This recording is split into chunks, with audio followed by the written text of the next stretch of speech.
بسم الله الرحمن الرحيم. الرحمن علم القرآن، خلق الإنسان علمه البيان. الشمس والقمر بحسبان، والنجم والشجر يسجدان. والسماء رفعها ووضع الميزان، ألا تطغوا في الميزان. وأقيموا الوزن بالقسط ولا تخسروا الميزان. والأرض وضعها للأنام، فيها فاكهة والنخل ذات الأكمام. والحب ذو العصف والريحان، فبأي آلاء ربكما تكذبان. خلق الإنسان من صلصال كالفخار، وخلق الجان من مارج من نار. فبأي آلاء ربكما تكذبان. رب المشرقين ورب المغربين، فبأي آلاء ربكما تكذبان. مرج البحرين يلتقيان، بينهما برزخ لا يبغيان. فبأي آلاء ربكما تكذبان. يخرج منهما اللؤلؤ والمرجان، فبأي آلاء ربكما تكذبان. وله الجوار المنشآت في البحر كالأعلام، فبأي آلاء ربكما تكذبان. كل من عليها فان، ويبقى وجه ربك ذو الجلال والإكرام. فبأي آلاء ربكما تكذبان. يسأله من في السماوات والأرض كل يوم هو في شأن. فبأي آلاء ربكما تكذبان. سنفرغ لكم أيها الثقلان، فبأي آلاء ربكما تكذبان. يا معشر الجن والإنس إن استطعتم أن تنفذوا من أقطار السماوات والأرض فانفذوا، لا تنفذون إلا بسلطان. فبأي آلاء ربكما تكذبان. يرسل عليكما شواظ من نار ونحاس فلا تنتصران. فبأي آلاء ربكما تكذبان. فإذا انشقت السماء فكانت وردة كالدهان. فبأي آلاء ربكما تكذبان.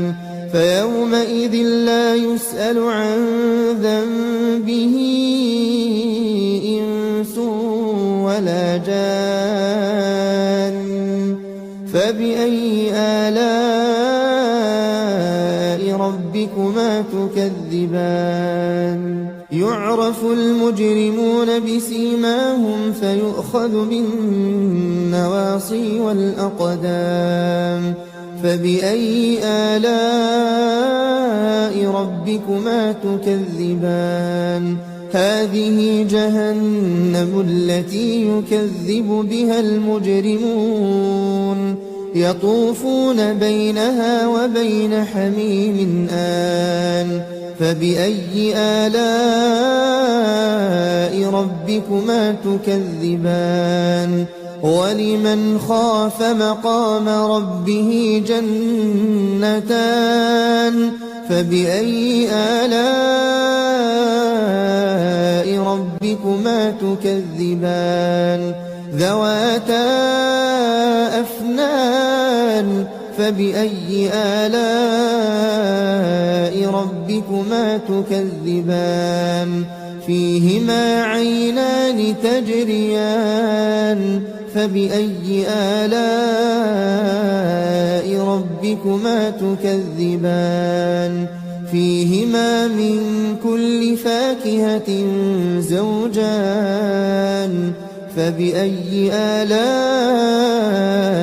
ربكما تكذبان متكئين على فرش بطائنها من استبرق وجنى الجنتين دان فبأي آلاء ربكما تكذبان فيهن قاصرات الطرف لم يطمثهن إنس قبلهم ولا جان